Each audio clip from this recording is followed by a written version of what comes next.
Hey, let me shift back so maybe you could see me a little. I think I'm just a little bit too close.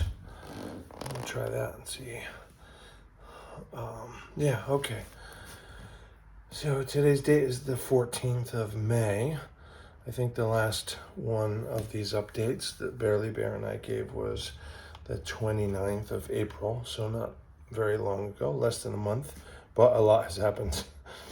So May 6th, I went in for the lung biopsy. They ended up going in from around here. So I guess kind of the side of my front or the front of my side, right up until they brought me into the actual room. They didn't know if I would be laying on my stomach or on my back. I mean, maybe on my side, but I don't think they mentioned that. But anyway, I laid on my back. Didn't have any complications from it, so that was good.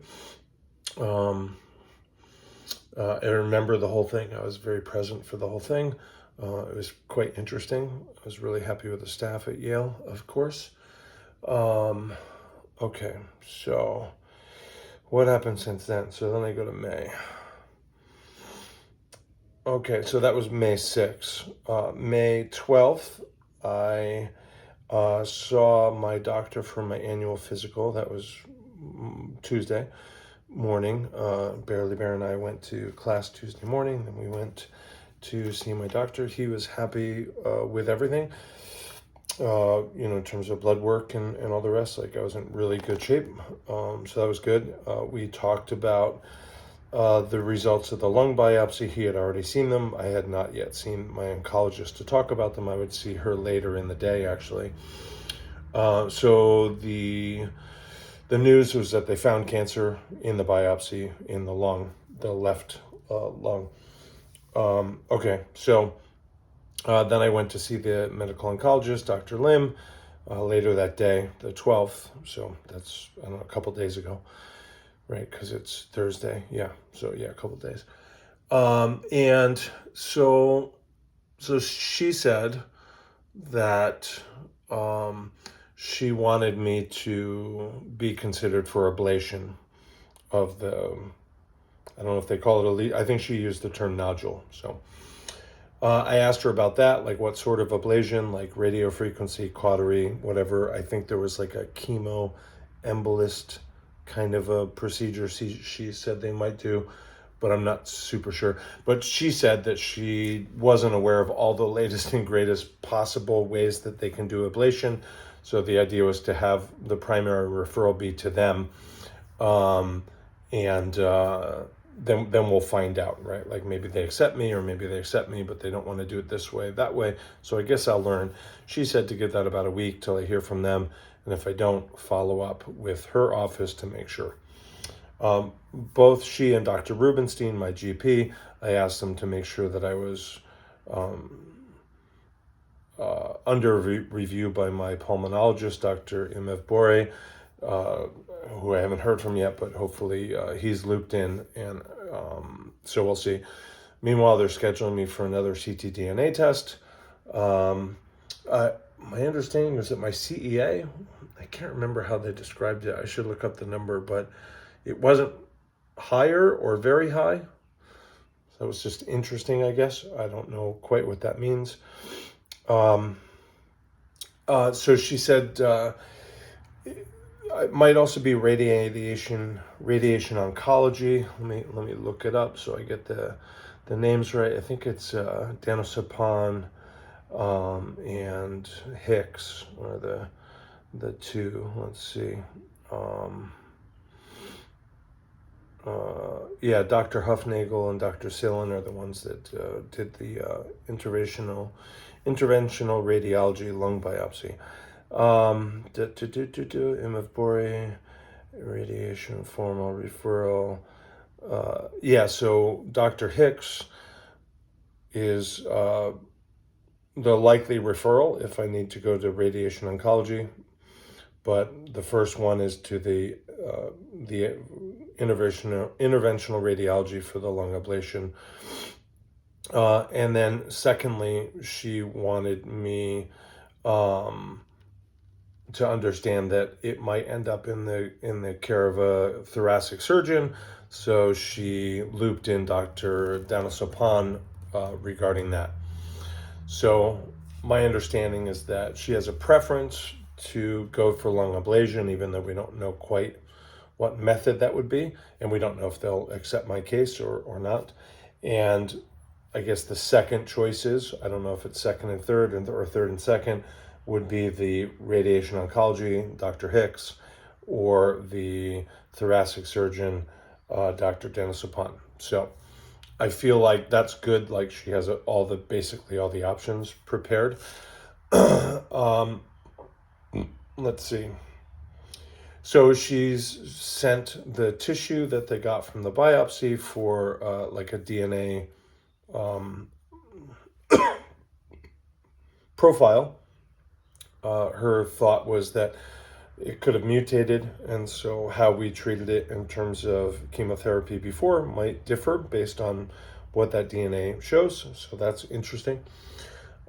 She also said that she looked through any possible studies that were happening that I might be a candidate for. She said at this point, no, but we don't yet know what the DNA will show, and we don't yet know.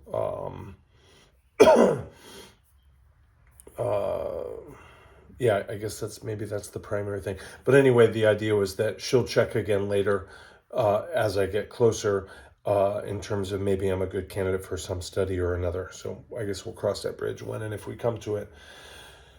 So basically, I'm waiting for the interventional radiology. So to find out about ablation. I'm going to get my ctDNA test. I think the reagent kit arrives like Friday, like tomorrow. So that'll probably happen next week. Hopefully get on the pulmonologist, Imad Bori, on his list at some point. And then she said, definitely chemo. And in my case, chemo would follow whatever kind of invasive intervention is maybe on the agenda, or likely invasive. So basically try and get rid of whatever's there and then chemo me. That's the expectation. She also said that she expects it to be FOLFOX, which is the type of chemotherapy cocktail that I had before, although I don't know if it'll be an exact match. I think it's called FOLFOX 5, because I think I had that plus two others, if I remember. So again, we'll find out when we find out. I don't know what that's going to mean in terms of my schedule, what I'm going to have to cancel or shift around, and how I'm going to ask you to keep supporting and being flexible and understanding. I just don't know yet, and neither does Barely Bear.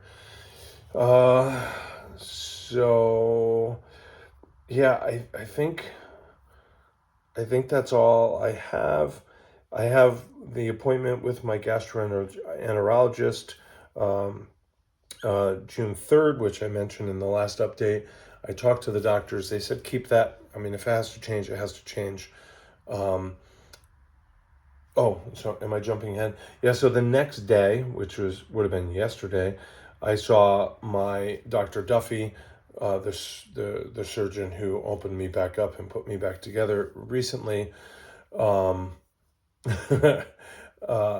I guess twice, as it happens.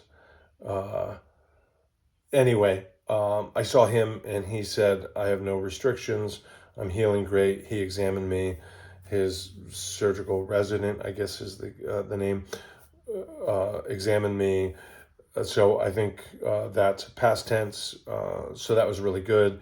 He also spoke with my GP prior to seeing me, so he was quite up to date and wanted to talk to me about all the cancer stuff, which was really nice of him, and that's not his remit, but he was really generous and kind and empathetic enough to want to check in with me about that. So that's all I have for you now. I guess I could stand to remind you. Yeah. Yeah, so if you want to go to the GoFundMe, it's gofundme.com /F/ and then it's support Steve's Cancer Fund, Save Someday Farm. Support Steve's Cancer Fund, Save Someday Farm. So GoFundMe.com/F/ support Steve's Cancer Fund, Save Someday Farm. In between each of those words, there's a hyphen, and Steve's is spelled STEPHES. Anyway, I don't know what to tell you. Or help me any way that you can. Probably, if we get into chemo, I'll probably have to change schedules and be teaching by laying down or sitting down or pre-recording, and would need help probably with rides or meals or something. I don't know. But that's all I know. Thank you. Did you do good, Barely Bear? You did? Oh yeah, Barely Bear still has his leads on for being monitored. He got a bandage removed when we had the lung biopsy, and I guess he still has his visitor's pass. So he had a very good time, and of course is still smiling. So anyway, as I've known for a while, the cancer is back, but I think we have a target now. And I guess we're going to all learn together what the intervention might be as a plan and how it might go. And here we go again. Much love.